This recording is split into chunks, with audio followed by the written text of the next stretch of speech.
Chilakaluripet rural police స్టేషన్లో మాజీ మంత్రి విడతలు పోలీసులకు ఫిర్యాదు చేశారు.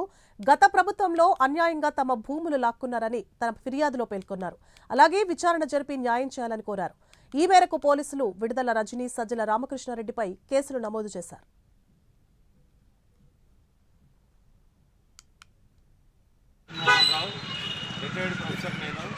బహుజన సమాజ్ పార్టీ రాష్ట్ర కార్యదర్శిగా పనిచేస్తూ ఉన్నాను. ఈరోజు ఎడవల్లి దళిత రైతుల భూముల సమస్య మీద చిలకలూరిపేట రూరల్ పోలీస్ స్టేషన్కి కంప్లైంట్ ఇవ్వడానికి దళిత రైతులందరూ కలిసి ఇక్కడ రావడం జరిగింది. ఈ భూ సమస్య వైసీపీ ప్రభుత్వంలో ఉన్నప్పుడు ప్రారంభమైంది.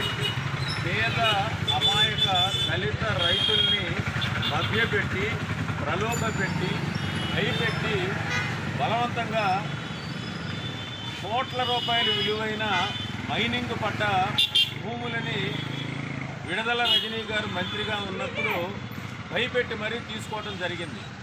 వేకర్ సెక్షన్ సొసైటీ కింద సుమారు 50 సంవత్సరాల నుంచి వ్యవసాయం చేసుకుంటూ దళిత పేద రైతులు దాని మీదనే జీవనాధారంగా బ్రతుకుతూ ఉన్నారు.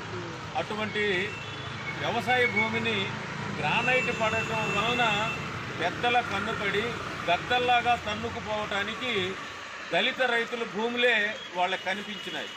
Doctor P Jaganmohan Rao, retired professor. నేను బహుజన సమాజ్ పార్టీ రాష్ట్ర కార్యదర్శిగా పనిచేస్తూ ఉన్నాను. ఈరోజు ఎడవల్లి దళిత